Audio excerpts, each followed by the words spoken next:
Hi, welcome to the Caregivers Guide. These videos are designed to be short and to the point to help you manage with caregiving and planning based on a decade's worth of experience from taking care of an ill spouse. The video presentation is general in nature and is based on the experience of the presenter.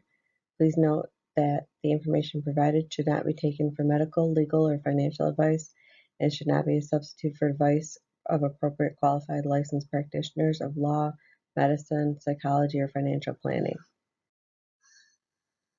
The videos in the series are based on the Expanded Disability Index, and the videos are labeled with the associated index numbers, so the person being cared for the means to help you determine which videos are most relevant for you. Based on the Disability Index, 0 is normal with no disability, 1 is minimal signs of disability, 2 are having minimal disabilities, 3 are moderate disability, 4 is self-sufficient, but the disability is starting to become more progressed. 5 is ambulatory without aid. 6 is the need for constant assistance with using canes or crutches or braces to walk. 7 is unable to walk beyond approximately 5 meters with even an aid. 8 is essentially restricted to a bed or chair or wheelchair. 9 is confined to a bed but can still communicate and eat. And lastly, 10 is getting ready for death. For the resources, I've tried to compile resources that I've used for caregiving. They are not all inclusive, and I'm sure that as time goes on, they'll change. I will try to keep everything updated on this channel as much as possible.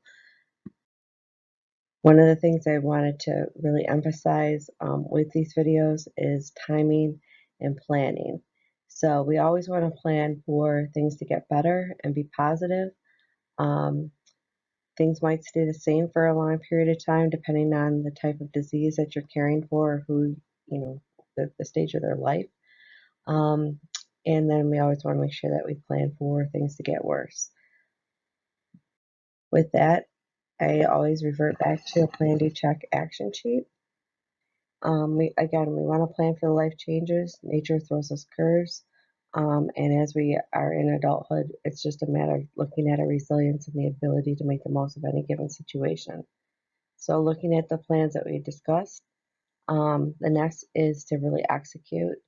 And you might spend 50% of your time planning and only 10% of the time executing, but the execution is absolutely critical. The next phase is checking to see how that execution went down, what went right, what went wrong. Study the results to determine if your outcome matched what you had projected. And then always remember to treat your failures as learning experience. Don't get discouraged. There's a saying called fail fast, fail often, and it's just to be able to learn from mistakes. And that is the act portion of it. It's just being able to adapt, abandon your outcome, share the knowledge with everybody else, and plan for the next phase. With that, I hope you enjoy these videos. And remember, what we focus on magnifies. Focus on the positive moments in your life because that's what it's made of. Thanks, and I hope that you enjoy the series.